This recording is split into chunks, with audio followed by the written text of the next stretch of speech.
game who you are. Go ahead, Tom. Well, I was born in Calgary, and we lived near downtown until I was 2. We moved up. It was a new area, and was kind of fortunate because I lived across the street from a real athletic family. Because my brother and sister are 10 and 8 years older than me. There's 5 in our family.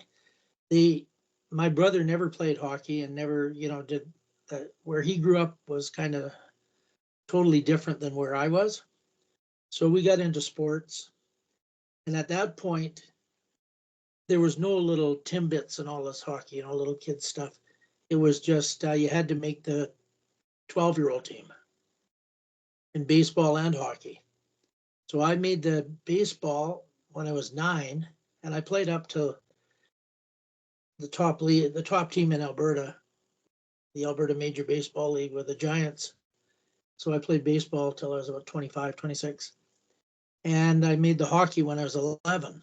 But what we did in elementary school, I put together, so I've always done this kind of stuff. I put together a team and I was in the Catholic school, we played the public school 2 blocks away. So we were doing this kind of stuff. Everything was on our own. And I'm sure just like you guys, we played scrub baseball, uh, touch football. There was just baseball, hockey, football in Calgary then. And, we just played everything at its season, and, we just played. And it was outdoors, and, so I played outdoors until they built the first rink in Calgary when I was in midget. And the provincial championship, Stu Peppert Arena. It was Glenmore Arena at the time. That was the first rink, and they had it ready for March, the provincial championships. And we played out of the first or second game ever there. And that was a long time ago. We're talking 1964, so I'm an old guy. And we won the provincials there.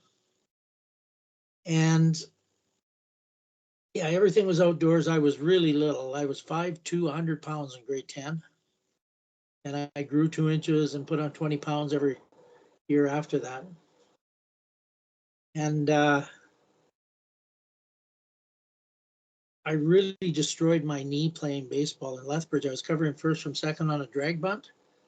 And the guy, instead of throwing me the ball early, he threw it right over the base. I'm looking at the ball, my leg is totally extended. And this guy hit me and tore my knee apart, like hit me from the side. And so I was walking with a cane for a year, on and off, like I do something, my knee would get hurt. And so basically that kind of ruined the next season, and no doctors would do anything. And then finally, just over a year later, the football Stampeders doctor, he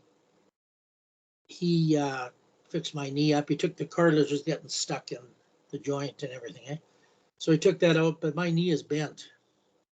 My leg is bent from that, but it adapted. So anyways, after that, I played in the Alberta Junior, and then I went to Mount Royal for 1 semester, and I was playing in the Alberta Junior League. I came back. I came back to Calgary after Christmas. I asked for a release from the Ponoka Stampeders, and anyways, I came back to Calgary and I started playing with the Cowboys. But when Mount Royal they had a team, so I was playing for both. And then someone found out I was playing for both, and they said, "Well, you got to choose one." So I played the rest of the season with Alberta Junior, and then one of my friends was playing in Bemidji, and I saw him. I'd never heard of it, so I wrote the coach and said, "I'm interested," because I'd been talking to the coach in Middlebury at the time, and he said, "Well, looks like you're probably good enough to play, but I've never seen you play.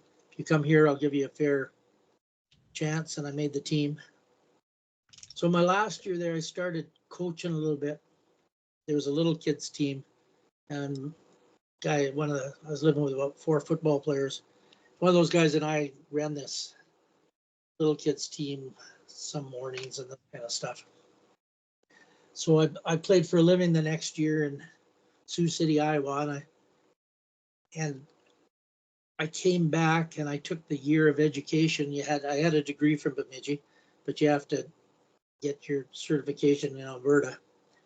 So I took 1 year of U of C, and I got married that summer, and I got a teaching job. But part of the thing when we had options 2 days a week, and I had a hockey option, or maybe it was 3 days. So anyways, I had this hockey option, and they also had school hockey. So that's where I really started coaching. I had Kenny Vingy and those guys on the team, and I called you, Wally, and talked, and you told me about the Howie Meeker stuff. So I got his videos too. And the Booster Club got me to run their hockey school for 5 summers. So that's during the 70s. So during the 70s, I was doing the school hockey, and then Booster Club, they had it 2 weeks at a time, basically, for quite a while in the summers. And, you know, that was a lot of Howie Maker circuits and stations. And I always, I'm a phys ed teacher, and I've always liked games. And I really, when hockey changed to be drill based, I couldn't stand it. The drills were so awful, and you'd stand around for so long. It was way better when we just warmed up the goalie, had controlled scrimmage, you know, and did some fitness skating. So anyways, I always used games within my practices. And the late 70s, George Kingston started bringing in guys from all over the world for 2 weeks in the summer. And you could take it as a course, and then, or just go and take it. So he did it for 9 years, and that Bukoc, the Czech coach, came twice. Werner Pearson, once it was George and Claire Drake and all these guys from Canadian universities. Another time, who's Captain Video? NHL coach that swung the white flag around. Roger Nielsen. Yeah, Roger Nielsen did it one summer. And then in 85, Johan Walston came, and he's a legend in Finland. Basically started the way they coach in Finland. And he was captain of Finland for years, played in 3 Olympics, and he's like Gordie Howe in Finland. Like the publisher got him to write a book, and his nickname is Juuso. And the book is just Juuso on the front, the autobiography. And anyways, we kind of hit it off. He'd retired, and he was teaching phys ed too. And like in his class with the Koivu brothers and Kiprasov and Hannu Virta, guys like this. And we hit it off, and just a lot to do with the idea of using games. And I helped him, and I'd listened to all these different Europeans, and I really liked the Europeans because I couldn't believe that we had to go to Europe to get skilled players at that era, you know, and they were so much better with the puck and everything like that. And it was the way they do it. They do the club system, and they really do good coaching when the kids are young. And they also, in Finland, the coach stays with the team 3 or 4 years. So that, you know, they get to know the kids, and their whole educational system's based on this too. So anyways, we did that, and that was in mid 80s. Well, in that, right around that time when I met him, I was the head coach of the St. Men's team. So I didn't have that many different things to do at practice at that era. I still, you know, and anyways, we started doing stuff by letter. So he'd write me a letter, and I'd write back, you know, with diagrams and stuff like this. And it'd take like 2 weeks. And then it was faxes, and the fax machine, you know, stuff would pour in on my fax machine, and, you know, and then I got to email. It made everything. But anyway, we did a manual together, and it was the national program of Austria. So anyways, it gets to I wasn't, at the end of the 80s, I wasn't coaching SAIT. I got gas there, and ran into Mike Johnson, who I coached against for 4 years. He coached in the Alberta Colleges League against me, and he was doing his master's at U of C and helping Willie Desjardins coach. And he saw me, he says, well, you should be coaching. I'll talk to Willie. So I ended up joining the UFC with Willie for 6 years. And then Tim Bothwell, Willie went to Japan to coach and for 2 years, but he won his second year and they offered him so much money he stayed. And Tim Bothwell came to fill the 2 years for him. But now that, Willie wasn't coming back, Tim became the coach there. So I worked 2 years with Tim. So that was a really good experience at UFC. And, both Willie and Mike Johnson went to the NHL, and Slava Leonard was the head of Czech hockey. He was there as an assistant coach. He moved on to Florida, I think, to be assistant. Then he ended up being the director of Czech hockey and coaching the Olympics for was Czech Republic at that time. And different. And Terry Johnson, I didn't know, I'd never played defense. So every time we had stations or that, Terry went down. If I wasn't doing it, I'd always go down and help Terry. So I'd learn about how to coach defensemen. So that was a good experience working with these guys. And got done there in 86. We went to the National Final Four. We won Canada West 3 of the 8 years and went to the Nationals in Toronto. It was just 4 teams went there. Now I think first and second go. So anyways, in late 90s, I took over coaching my son's bantam and midget team, and I had a lot more tools now to run. I'd learned a lot about coaching compared to what I knew before, and we did really well. We won 3 of the 4 years. We had a disruptive group one year that this group that had been together, they didn't want anybody else around, and they didn't want, it was just dysfunctional. And that team didn't win because we really didn't have a team, but we won provincials the other 3 years. And I took early retirement at 55. Just Tom, excuse me. When you coach your son, how early did you start coaching your son? As he was growing up at every young age? I was assistant coach. The guy would get me to run the practices. So I was assistant coach for all the time. I was, pretty busy with UFC and everything. And, but I ran all the practices and I was at every game I could get. So I basically coached, and I did all of these years. I also did hockey schools in the summer. The Okanagan got me, the Flames had a hockey school and the Okanagan hockey school. I did that here, and I got taken to BC there to do a hockey school in Kelowna. And through all this time, I coached this team. And then when I did early retirement, the Mount Royal women's team, Shelley Coolidge had gone down east, and they were looking for a coach. So I interviewed for the job, and they gave me the job. And also, Brent DeVoe wanted Jim to play on the Edge school. I said, I don't have $35,000. So we made a deal that I do the skills class 3 days a week. It was from September to end of April, I think it was, for 2 years.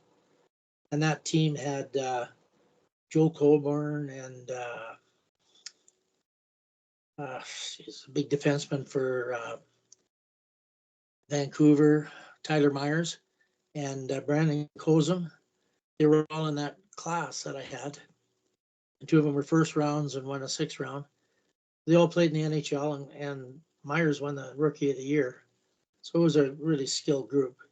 It was fun to do, and I did that for 2 years while I was coaching the Mount Royal women. And Mount Royal women, we did very well. We were in the finals 4 of my 5 years, and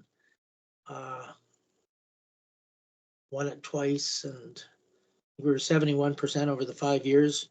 And I got a call in the summer from the Red Bulls. Of course, meanwhile, because I was working with Juuso, he got me connected, and he brought me over to Finland. And that was in 93. He brought me to Finland. So I'm going back 10 years. And Vladimir Yursinov, the Russian Olympic coach, was coaching TPS. And we did a clinic together, and then he asked me to be a guest coach for a little while. It was Christmas break and they weren't playing, and I did some sessions with the TPS pro team as a guest coach. But then what happened when we were doing these clinics, we did a coach clinic, and I ended up getting invited to do a hockey camp in Norway. And then for 3 summers, I was a head instructor in Viramäki of the Finnish Ice Hockey Federation Association. I was a head instructor at their hockey school, and I had, NHL guys like Jyrki Lumi and different guys, Teppo Numminen, and a lot of Finnish stars as my assistant coaches. So, anyways, did that, and then Juuso and I ended up. Austria asked Juuso to develop a program for them, and the two of us went to Vienna a couple of times and in-service the coaches on our program, and that's the hockey manuals we have are basically the English version of that. So then in 2008, I got a call in the summer from the Red Bull, and I think it's because of these different guys I coached. Plus, I did a summer team 2 years of it. I had them 60 hours on the ice each year, and 2 of those guys were second round picks, and one was really little, but he won the Hobie Baker Award. So I think because of coaching all these different guys, the Red Bulls, I got on their radar, and they offered me a job to be skills coach. So my wife, I'd been offered some things before, but nobody wanted to go. The kids were all moved away. And my wife was still working. She said, well, go for a year. And so I went and I coached, and I got to coach with Ursinov was 1 week a month there. So I knew him from before. And there were 2 Swedish coaches, an American, Gene Riley. Rare Ruotsalinen was a Finn. There's a Czech and a Slovak. And of course, Pierre Paget was the head coach. And so anyways, it was a really great place to see what all kinds of different people do, and basically that's all I had to do all day was around hockey. So I think I picked up a lot of ideas there. And I resigned at the end of the year. My wife, I think they would have brought me back, but my wife, I never talked to Pierre about it, but we got along pretty good. And I came back here, and what was that, 2008? And I ended up getting asked by SAIT to be assistant coach of the men's team in 2018. So sure to that, and I was helping Brent do that. And all the time I was at Mount Royal, I was doing hockey schools in the summer, and the same at SAIT. So I've done, and a big thing I forgot is I ended up doing the Koreans all through the time I was coaching at UFC. Every summer, they'd come and they hire me, and they had 2-hour practices a day, 6 days a week, 4 weeks. So it was 96 hours, and nobody spoke English. So that's why that guy that they'd hired first quit, because he didn't know what to do. So I just used international symbols and one word like skate, shoot. And of course they paid attention, and everything went just great. And then Danny Heatley would come to the morning sessions, and he would always come, the afternoon. He slept in the morning, and it was great having him there because he knew what I was talking about. So he'd kind of lead the drills and do this kind of stuff. So I did that for 8 summers, and then at SAIT, they gassed the female coach at Christmas time and asked me to take over. They'd won 3 games in the last 2 years or year and a half. So anyways, and Mike Kennedy and I took over, and we went 6-6. We caught the last playoff spot, but the tiebreaker was regulation wins. And you were with me in Edmonton, Wally, and we beat Nate, but we beat them in overtime. So if we won that one in regulation, we would have got the playoffs. But it was regulation wins the tiebreaker. So anyways, I was doing both. Then I went back to the men, and I was there, and so I ended up being the head coach of the women for the next 3 years, and we made the playoffs next year. The next year, I think we would have won the championship. I had my best players coming back. I recruited 11 players that were good, but that was the COVID year. So some players everything was online. My new players never saw the inside of the rink.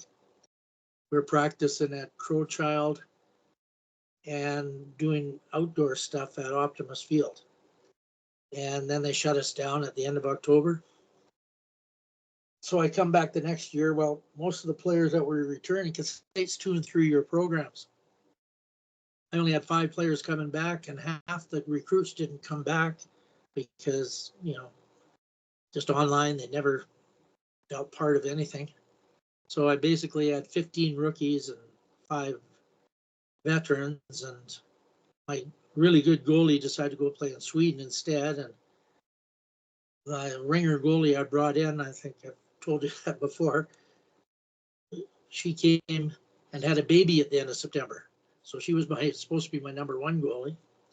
So anyways, they gassed me, or they didn't gas me. They just didn't renew me. It's 1-year contracts. And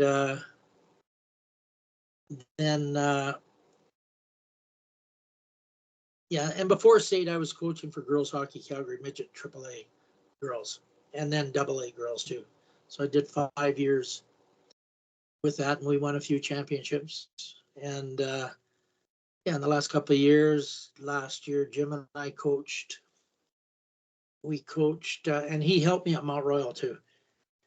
We coached U13s, and we lost the city championship. And this year we had the U15, and I thought we had a really good team. 5 of my players just made some elite team, 3 of my defensemen, and they left 2 off that I couldn't believe that they left off the team. But those tryouts, some players aren't tryout players, and so I'm doing the U15. I did it last year. As far as I know, I'm doing it next year. But I go to conferences. I'm going to Prague in May. I've been to I went to all the Hockey Canada ones they had. I went to 8 or 9 of those. They did that every second year. You spoke at a few, Wally. And the World Championships. I spoke at a World Championship in Helsinki with Juuso and Yursinov. And I've gone to these World Championship conferences quite a few times, about 5 or 6 times. And in Vienna, Finland, doesn't really matter, but all over the world. So anyways, I'm kind of student of the game, and the biggest thing I do is my hockey sites. I have 17,100 followers right now on my Facebook, and I put stuff on every day, and just to help coaches. And I always have videos of things. I think that really helps. Coach can actually, and different people contribute that are pretty good. This Tim Turk just sent a thing as for speaking. He talks about he instructs a lot of NHL players on shooting in this. And so I stay pretty involved, and I play 2-3 times a week. Not very fast anymore, but I have fun, more of the socializing stuff. And that's kind of my hockey story. Tom, all of the World Championship clinics, Hockey Canada clinics, different world-class coaches that you've watched and worked with, what were some of the things that you gained from that, took out of that, takeaways from all of your experience? What were the best things that you learned? Well, I guess you see ways different people, we're all teaching the same thing, right? So you see ways that different people approach teaching things, and there's some pretty advanced stuff on the technical, the using the computers part of the game, and what do you call it, all the statistics and all this. But I think the most I get out of is talking to guys, because I'm at the point that I've coached with so many elite coaches and talked to so many guys, like even on here, there's so many elite guys come on here, right? That, yeah, it's just a different angle of doing the same thing that we all do. And sometimes there's some technique things that I didn't know about and I learn. So I like to listen to people that are in the game a lot. And then because I go and take these, I've got like 2,000 little video clips of Hockey Canada coaches and Winsport. Everybody used to come, and ever since the scandal, it seems like Winsport isn't the place everybody goes anymore. And then going and watching the NHL guys. So I guess, just you pick up tidbits here and there. But I think you stay up with the team play part of the game.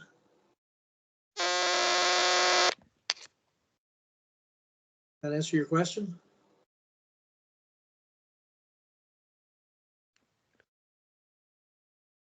Wally is there. Can you hear me? I'm still here.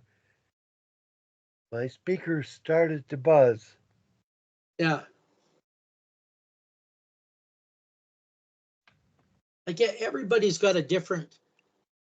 I found early in the game that if you wanted to learn how to coach offense, you listen to the Europeans, because their practices were totally offensive based, like 90%. And in your era with Dave King and everything, the practices were 90% defensive based. And as a byproduct of playing against the defense, you learned offense, and the Europeans vice versa. They didn't focus a lot on defense, but as far as that puck moving and working on offensive skills, the Europeans were, way above us, I thought. So that's something I pick up in those sessions that I go to.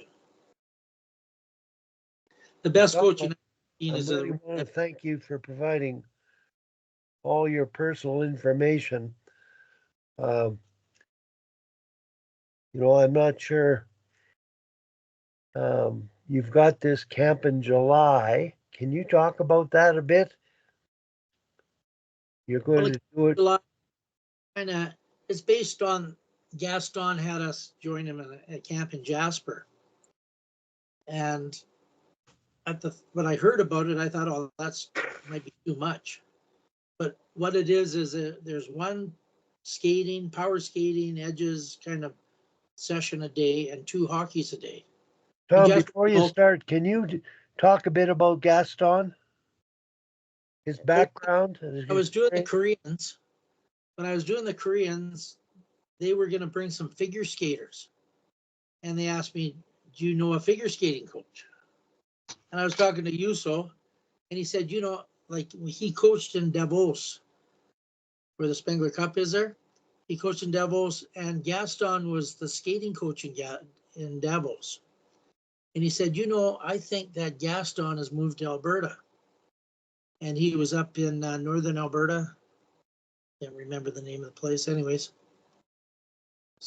I found out how to contact him, and I contacted him about working with the Koreans, and then he asked me to come to Jasper. So Jim and I went to Jasper, and we did this camp of 5 days. And on Monday it'd be 2 skating, 1 hockey. Tuesday 2 hockey, 1 skating, alternate like this. And then at the end of the day, Gaston did an off ice where they stretched and did some fitness things. So I've taken that kind of model, and what we have is have him come the last session, and he has a doctorate in body mechanics. He was Swiss skating champion. He was their national coach, and he skated all over the world as a feature skater for Ice Capades and Holiday on Ice. So he's been a professional athlete. And, so he does the skating the last session of every day. He, can leave. He does consultant work, so he leaves and comes over to the rink. So what we do in our camp is we start off with a 75-minute ice time, and we go through this is just for basically girls, 13, 14-year-old girls that'll play in U15 next year. So we, got to see the group first and see, but we basically go through the skills, and we have 2 ice times a day. We do 75 minutes on ice, then 75 minutes they'll be shooting and various skills. Then they'll have classroom with you, and I've asked you to have a theme every day for game understanding, because that's what I found is they really need game understanding. And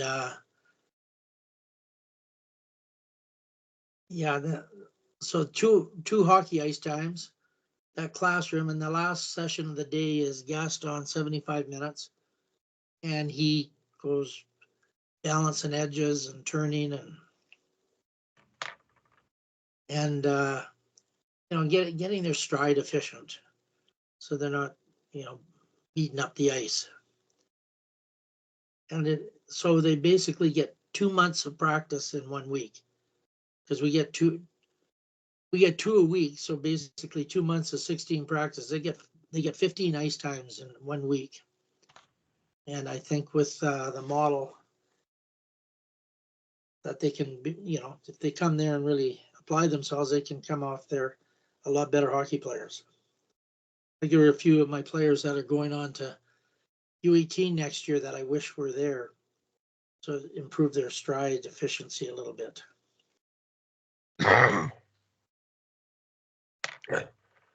Tom, last year's camp, I think the impact you had on all the girls that came, and the fact they progressed to make the U15 team, and some went back to community and got another. They're a year older, but they were called up to play games. I think the camp's really important for any 11 or 12-year-old that's graduating to the U15 level, 13-year-old graduating. It's just one of the smartest things, because when you go to a hockey school in North America, Canada in particular, it's pretty skill focused, and it's typically North American, typically linear, and they're good schools, but we don't teach hockey sense and passing. And I find that what your players do and have done since you started coaching the U13 team 2 years ago is you've taken puck control and passing and collaborative team play to another level. So I just want to encourage anybody looking for a camp. It's the first week of July, Tom. Yeah, well, it starts in the 2nd, because July 1st is Monday and it's Canada Day. So it starts on Tuesday to Saturday. So it goes those 5 days. And where is it at, Tom? It's at the Flames Arena in Calgary. And how can listeners get registered? Well, they just have to contact me. And okay. I have room for 5 more skaters and a goalie. I'm capping it at 24 skaters. Okay. I think that's ideal for running all the stuff that I do. I don't want more than that. Can you provide your email address, Tom?